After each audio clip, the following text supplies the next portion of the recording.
अब अगले स्टेंजा में उनकी मम्मी उनको क्या कहती है, sleep little ladies wake not soon, echo on echo dies to the moon. तो उनकी मम्मी क्या कह रही है, छोटी मोटी प्यारी प्यारी नन्ही मुन्नी बच्चियों जल्दी से सो जाओ, जल्दी से सो जाओ और जल्दी मत उठना। मतलब प्यारी प्यारी नन्ही मुन्नी बच्चियों सो जाओ और जल्दी मत उठना। वेक नॉट सून मतलब जल्दी मत उठना। अब जल्दी मत उठना मतलब इसका मतलब यहाँ पर ऐसा नहीं है कि आप 10 बजे तक या 11 बजे तक या 12 बजे तक सोओगे, नहीं। इसका मतलब है आप सुबह फजर के वक्त उठ जाना और रात में बीच में मत उठना। इको ऑन इको, इको का मतलब यहाँ पर क्या है, बार बार आने वाली आवाज़। Echo means the sound heard again and again.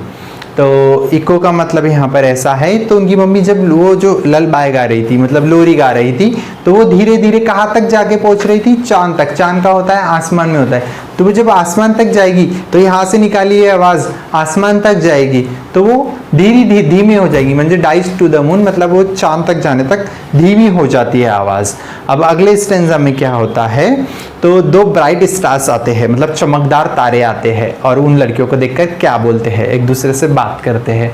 तो 2 bright stars peeped into the shell, what are they dreaming, who can tell.